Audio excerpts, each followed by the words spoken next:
আর দ্রোণও নিতান্ত কম লোক ছিলেন না। দ্রোণ অর্থাৎ কলসির ভিতর জন্মিয়াছিলেন বলিয়া তাহার নাম দ্রোণ। তিনি ভরদ্বাজ মুনির পুত্র। দ্রোণ অনেক তপস্যা করিয়াছিলেন, সকল রকম বিদ্যা, বিশেষত ধনুর্বিদ্যা খুব ভালো রূপেই শিখিয়াছিলেন। তারপর পরশুরামের নিকট তাহার সমস্ত অস্ত্র পাইয়া তিনি এমন হইয়াছিলেন যে তাহার সামনে কেহ দাঁড়াইতে পারিত না।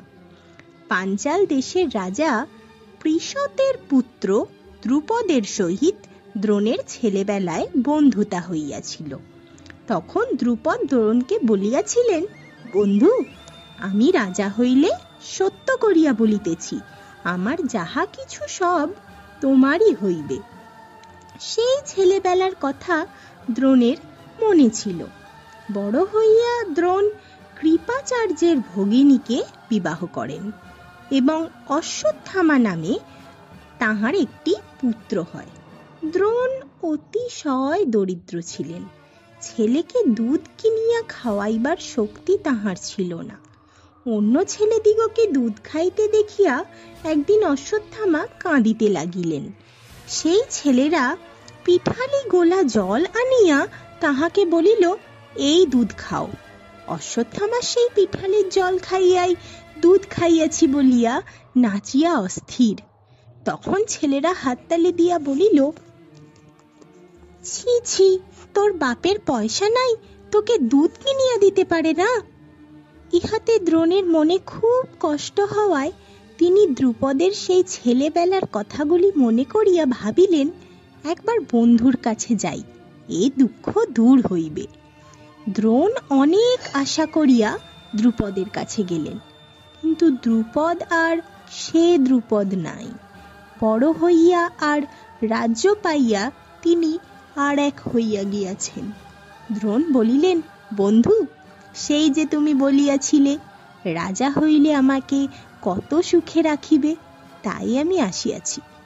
দ্রুপদ বলিলেন, বলো কি ঠাকুর, আমি রাজা আর তুমি ভিখারি, তুমি নাকি আবার আমার বন্ধু? ছেলেবেলায় তোমাকে কি বলিয়াছি তাহা কে মনে রাখিয়াছে? চাহো তো না হয় তোমাকে একবেলা চারিটি খাইতে দিতে পারি।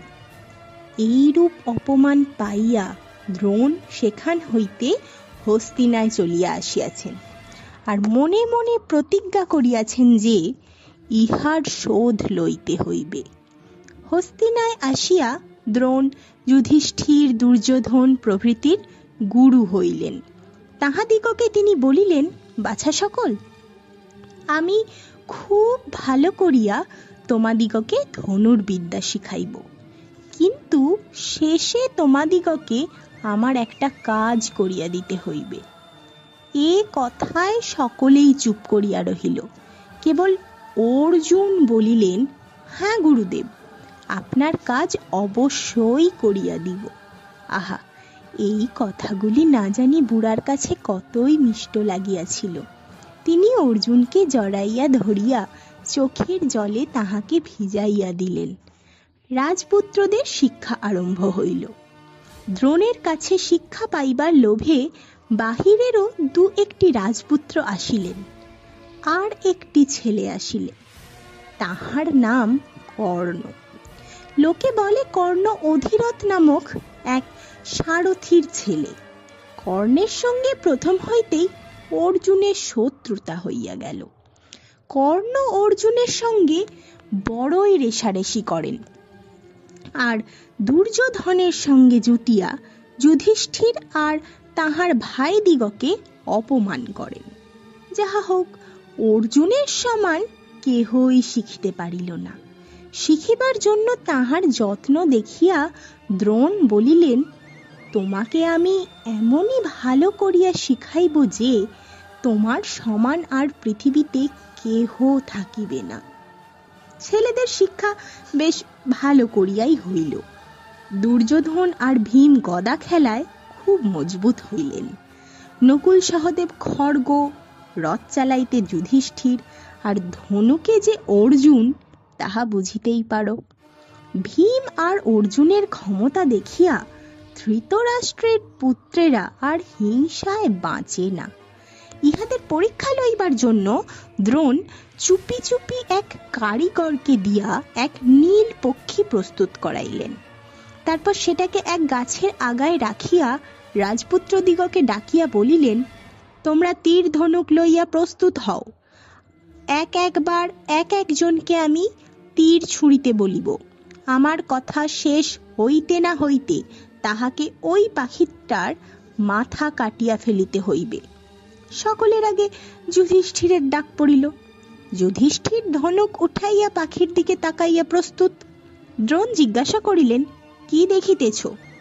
যুধিষ্ঠির বলিলেন, গাছ দেখিতেছি, আপনাদের সকলকে দেখিতেছি, আর পাখিটাকে দেখিতেছি। ইহাতে এই বুঝা গেল যে যুধিষ্ঠিরের নজর ঠিক হয় নাই, তিনি এদিক ওদিক তাকাইতেছেন। কাজেই এ কথা শুনিয়া দ্রোণ মুখ সিটকাইয়া বলিলেন, তবে তুমি পারিবে না, তুমি সরিয়া দাঁড়াও। এই রূপে এক একজন করিয়া সকলেই আসিলেন, সকলেই লজ্জা পাইয়া ফিরিয়া গেলেন। শেষে আসিলেন অর্জুন। তাহাকেও দ্রোণ ধনুক উঠাইয়া পাখির দিকে তাকাইতে বলিয়া তারপর জিজ্ঞাসা করিলেন, কি দেখিতেছ? অর্জুন বলিলেন, আমি কেবল পাখি দেখিতে পাইতেছি, আর তো কিছু দেখিতেছি না। দ্রোণ বলিলেন, সমস্ত পাখি দেখিতে পাইতেছ? অর্জুন বলিলেন, না, পাখির কেবল মাথাটুকু দেখিতেছি, আর কিছু না। এইবার দ্রোণ সন্তুষ্ট হইয়া বলিলেন, তবে তীর ছাড়ো। কথাটা ভালো করিয়া শেষ হইতে না হইতেই অর্জুন তীর ছাড়িয়া দিলেন, আর কাটা মাথা শুদ্ধ পাখিও মাটিতে পড়িয়া গেল। এমন আশ্চর্য শিক্ষা কি সকলের হয়? দ্রোণের আনন্দ আর ধরে না। তিনি অর্জুনকে বুকে চাপিয়া মনে মনে ভাবিতে লাগিলেন যে আমার পরিশ্রম সার্থক হইল, অর্জুন আমার কাজ করিয়া দিতে পারিবে। আর একদিন স্নানের সময় দ্রোণকে কুমিরে ধরিল। সে ভয়ঙ্কর কুমির দেখিয়া রাজপুত্রদের বুদ্ধিশুদ্ধি কোথায় যে চলিয়া গেল, তাহারা খালি ফ্যাল ফ্যাল করিয়া তাকিয়া আছেন, নড়িবার চড়িবার ক্ষমতা নাই। অর্জুন ইহার মধ্যে ঝকঝকে 5টি বাণ মারিয়া কুমিরকে খণ্ড খণ্ড করিয়াছেন। দ্রোণ ইচ্ছা করিলেই কুমির মারিয়া চলিয়া আসিতে পারিতেন, কিন্তু রাজপুত্রদিগকে পরীক্ষা করিবার জন্য তিনি তাহা না করিয়া কেবল ডাকিতেছেন, রাজপুত্রগণ, আমাকে বাঁচাও। অর্জুনের বুদ্ধি আর সাহস দেখিয়া তিনি ব্রহ্মশিরা নামক একটি আশ্চর্য অস্ত্র পুরস্কার দিলেন। এটি ভয়ঙ্কর অস্ত্র, তাই দ্রোণ অর্জুনকে সেই অস্ত্র ছাড়িবার আর থামাইবার সংকেত শিখাইয়া তারপর সাবধান করিয়া দিলেন, দেখিও যেন মানুষের উপরে এ অস্ত্র কদাচ ছাড়িও না, তাহা হইলে সব ভস্য হইয়া যাইবে। কোনো দেবতার সঙ্গে যুদ্ধ হইলেই এ অস্ত্র ছাড়িতে পারো। অর্জুন গুরুকে প্রণাম করিয়া জোর হাতে অস্ত্রখানি লইলেন। এমনি করিয়া রাজপুত্রদের অস্ত্র শিক্ষা শেষ হইল। সকলেই বড় বড় বীর হইয়াছেন। এখন সকলকে ডাকিয়া ইহাদের বিদ্যার পরীক্ষা দেখাইবার সময় উপস্থিত। পরীক্ষার আয়োজন খুব ধুমধামের সহিত হইতে লাগিল। একদিকে প্রকাণ্ড মাঠে শত শত রাজমিস্ত্রি খাটিতেছে, আর একদিকে পরীক্ষার সংবাদ লইয়া দূতেরা দেশ বিদেশে ঢোল পিটাইয়া ফিরিতেছে। লোকের উৎসাহের আর সীমা নাই। বুড়া ধৃতরাষ্ট্র পর্যন্ত বলিলেন, এতদিনে অন্ধ বলিয়া আমার মনে দুঃখ হইতাছে, এমন খেলা আমি দেখিতে পাইলাম না। পরীক্ষার দিন উপস্থিত। লোকজন যে কত আসিয়াছে তাহার সীমা সংখ্যা নাই। নিশানে ঝালরে মণি মুক্তায় সভাটি ঝলমল করিতেছে। খেলার জায়গা, অস্ত্র রাখিবার জায়গা, বাজনদারির জায়গা, স্ত্রীলোকের বসিবার জায়গা, রাজরাজরাদের বসিবার জায়গা, সাধারণ লোকেদের বসিবার জায়গা সব এমন সুন্দর করিয়া সাজানো আর গুছানো যে দেখিলে আশ্চর্য বোধ হয়। লোকের কোলাহল আর বাজনার শব্দ মিশিয়া সমুদ্রের গর্জনকে হারাইয়া দিতেছে। সভার মধ্যে ভীষ্ম, ধৃতরাষ্ট্র, কৃপাচার্য এবং আর সকলে বসিয়াছেন। মেয়েদের জায়গায় কুন্তী, গান্ধারী, দুর্যোধনের মা প্রভৃতি সকলে দাসী চাকরানী লইয়া উপস্থিত। এমন সময়ে দ্রোণাচার্য তাহার পুত্র অশ্বত্থামাকে সঙ্গে লইয়া রঙ্গভূমি অর্থাৎ খেলার জায়গায় আসিয়া দাঁড়াইলেন। তাহার চুল সাদা, দাড়ি সাদা, ধুতি সাদা, চাদর সাদা, বুকের ওপর সাদা পৈতা, গলায় সাদা ফুলের মালা, গায়ে শ্বেত চন্দন। তারপর সকলের আগে দেবতার পূজা হইলে চাকরেরা অস্ত্র শস্ত্র আনিয়া রঙ্গভূমিতে উপস্থিত করিল। একদিকে রাজপুত্রেরা সাজগোজ করিয়া প্রস্তুত। প্রত্যেকের পরনে সুন্দর দামি পোশাক, কোমরে কোমরবন্ধ, আঙুলে আঙুলপোষ অর্থাৎ আঙুল বাঁচাইবার জন্য চামড়ার ঢাকনা, হাতে ধনুক, পিঠে তুণ্ড। যুধিষ্ঠির সকলের বড় বলিয়া সকলের আগে, তারপর যিনি যত ছোট তিনি তত পিছনে, এমনি করিয়া তাঁরা রঙ্গভূমির দিকে আসিতে লাগিলেন।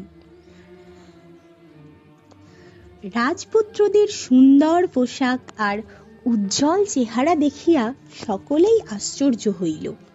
তারপর তাহারা নানা রকম অস্ত্র ছুঁড়িতে আরম্ভ করিলে অনেকে খুব ভয়ও পাইল।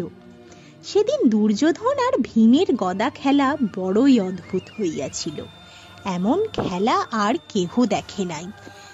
তাহারা বাহবাও পাইয়াছিলেন যতদূর হইতে হয়।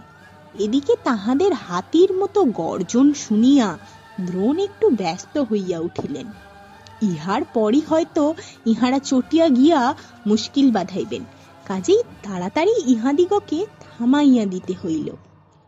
তারপর অর্জুনকে আসিতে দেখিয়া লোকের আনন্দ আর ধরে না। কেহ বলে, আরে ওই অর্জুন, কেহ বলে ইনি ভারী যোদ্ধা, কেহ বলে ইনি বড়ই ধার্মিক। অর্জুন কি আশ্চর্য খেলাই দেখাইলেন। একবার অগ্নিবাণে ভীষণ আগুন লাগাইয়া তিনি সকলের ত্রাস লাগাইয়া দিলেন। তারপরেই আবার বরুণ বাণে জলের বন্যা বহাইয়া আগুন নিবাইয়া ফেলিলেন। এখন সকলের তল না হইলে বাঁচে। তখনই আবার বায়ুবাণ ছুটিল, অমনি জল উড়িয়া গিয়া সব পরিষ্কার ঝরঝরে। পর্জন্যাস্ত্রে তার পরের মুহূর্তেই মেঘ আসিয়া আকাশ অন্ধকার করিয়া ফেলিল।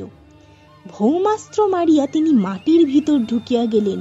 পর্বতাস্ত্র মারিয়া কোথা হইতে এক বিশাল পর্বত আনিয়া ফেলিলেন। তারপর যখন অন্তর্ধান অস্ত্র মারিলেন তখন আর কেহই তাহাকে দেখিতে পাইল না। আর কত বলিব, অর্জুন সকলকে অবাক করিয়া তবে ছাড়িলেন। এইরূপে খেলা প্রায় শেষ হইয়া আসিতেছে, বাজনা থামিয়েছে, সকলে বাড়ি যাইবে। এমন সময় ফটকের কাছে ও কিসের গর্জন? সকলে বলে, এ কি বাজ পড়িল না পর্বত ফাটিল? বাজও পড়ে নাই, পর্বতও ফাটে নাই, উহা কর্ণের হুঙ্কার, আর কিছুই নহে। কর্ণকে যেমন তেমন লোক মনে করিও না। কেহ বলে ইনি সূর্যের পুত্র, কেহ বলেন ইনি অধিরথ নামক সারথীর পুত্র, কিন্তু আসলে তিনিও কুন্তীরই পুত্র, অধিরথের কেহ নহেন। কুন্তী কর্ণের মা হইয়াও তাহার প্রতি মায়ের কাজ করেন নাই। জন্মিবার পরেই তিনি তাহাকে ফেলিয়া দেন। সেই শিশুটিকে অধিরথ কুড়িয়া পাইয়া তাহার স্ত্রী রাধার নিকট আনিয়া দিল, আর দুজনে মিলিয়া পরম যত্নে তাহাকে মানুষ করিতে লাগিল।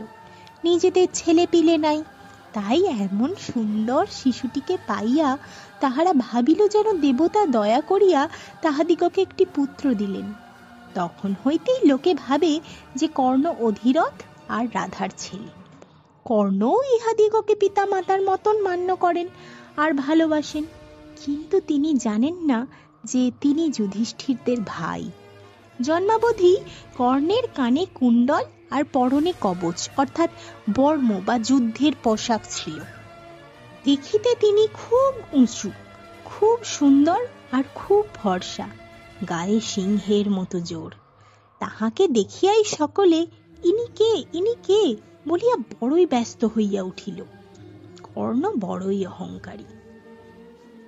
আর জানোই তো অর্জুনের সঙ্গে তাহার কেমন শত্রুতা। তাই তিনি অর্জুনের প্রশংসা সহিতে না পারিয়া রাগের ভরে নিজের ক্ষমতা দেখাইতে আসিয়াছেন। আর যথার্থই তাহার ক্ষমতা কম ছিল না, কারণ অর্জুন যাহা কিছু করিয়াছিলেন তাহার সমস্তই তিনিও করিয়া দেখাইলেন। তারপর তিনি বলিলেন, আমি অর্জুনের সঙ্গে যুদ্ধ করিব। ইহাতে সভার মধ্যে ভারী একটা হুলুস্থুলু কাণ্ড উপস্থিত হইল। একদিকে দুর্যোধন কর্ণকে প্রশংসা করিতেছেন আর পাণ্ডবদিগকে অপমানের কথা বলিতেছেন, অপরদিকে অর্জুন তাহা সহিতে না পারিয়া রাগে কাঁপিতেছেন। একটা খুনাখুনি বুঝি না হইয়া যায় না। নিজের দুই পুত্রের এমন ভাব দেখিয়া ভয়ে আর দুঃখে কুন্তী ইহারই মধ্যে অজ্ঞান হইয়া গিয়াছেন। এমন সময় কৃপাচার্য কর্ণকে বলিলেন, বাপু, যুদ্ধ যে করিবে তাহা তো বুঝিলাম, কিন্তু রাজার ছেলে তো আর যাহার তাহার সঙ্গে যুদ্ধ করিতে পারে না। আগে বলো দেখি, তুমি কোন রাজার বংশে জন্মিয়াছ, আর তোমার বাপ মায়েরই বা কি নাম? কৃপের কথা শুনিয়া লজ্জায় কর্ণের মাথা হেঁট হইল। তাহা দেখিয়া দুর্যোধন বলিল, রাজা হইলেই তো যুদ্ধ হইতে পারে। আচ্ছা, আমি এখনই কর্ণকে অঙ্গদেশের রাজা করিয়া দিতেছি। তখনই জল আসিল, ব্রাহ্মণ আসিল, আর তখনই স্নান করাইয়া, ছাতা ধরিয়া, খই ছড়াইয়া, চামর দোলাইয়া, সোনা আর ফুল দিয়া জয় জয় শব্দে রাজা করিয়া দেওয়া হইল। কর্ণ ইহাতে চিরদিনের তরে দুর্যোধনের বন্ধু হইয়া গেলেন। এদিকে সেই সারথি অধিরথ সংবাদ পাইয়া হাঁপাইতে হাঁপাইতে পাগলের মতন সেখানে ছুটিয়া আসিয়াছে। তাহাকে দেখিয়াই কর্ণ তাহার সেই রাজার সাজশুদ্ধ উঠিয়া তাড়াতাড়ি প্রণাম করিতে গেলেন। কিন্তু অধিরথ ব্যস্ত সমস্ত হইয়া নিজের চাদর দিয়া পা ঢাকিয়া রাহিলেন। তারপর বাপ বাপ বলিয়া কর্ণকে আদর করিতে করিতে বুড়া চক্ষের জলে তাহার গা ভিজাইয়া দিল। তাহা দেখিয়া ভীম বলিলেন, সারথির ছেলে, তুই অর্জুনের হাতে প্রাণটা কেন দিতেছিস? ততক্ষণ রাস ধর্গে যা।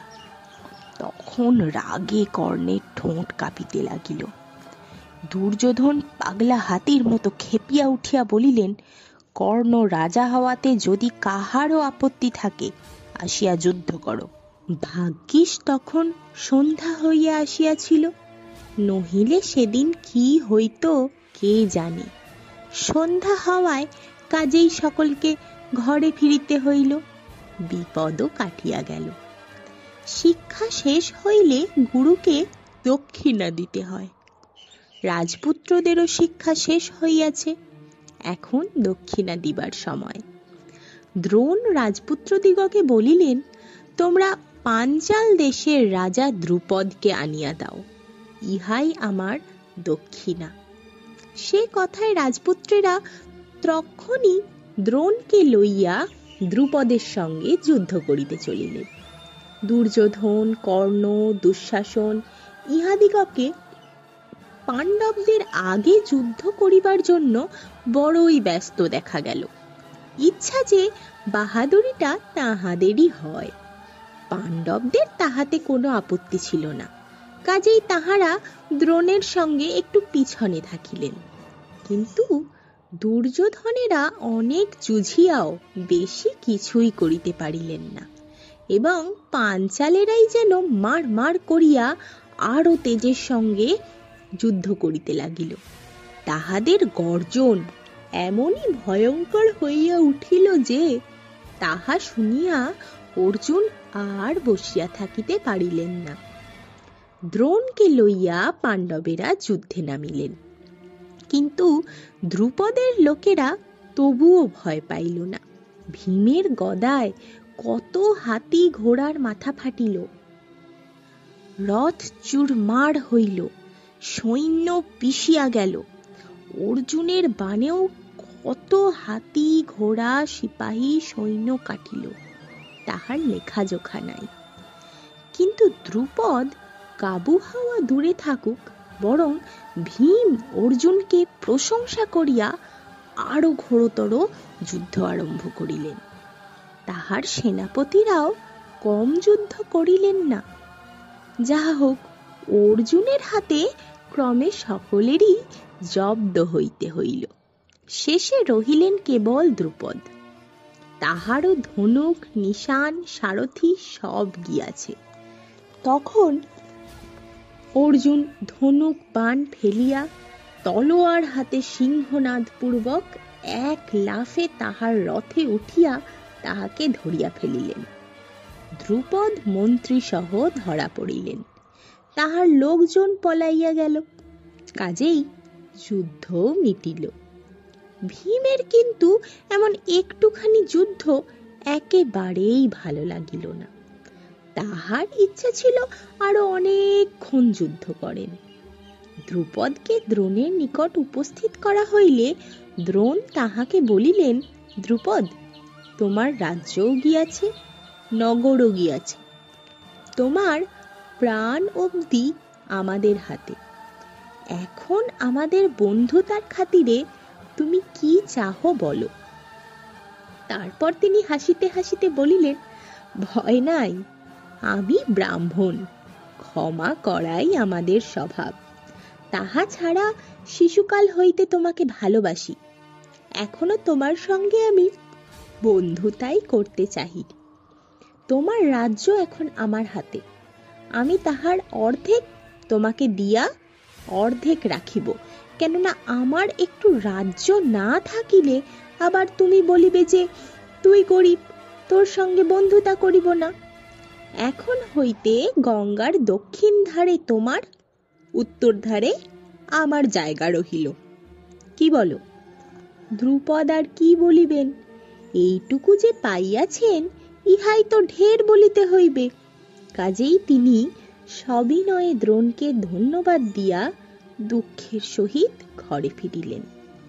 সেই অবধি তাহার এই চিন্তা হইল যে কি করিয়া দ্রোণকে মারিতে পারা যায়।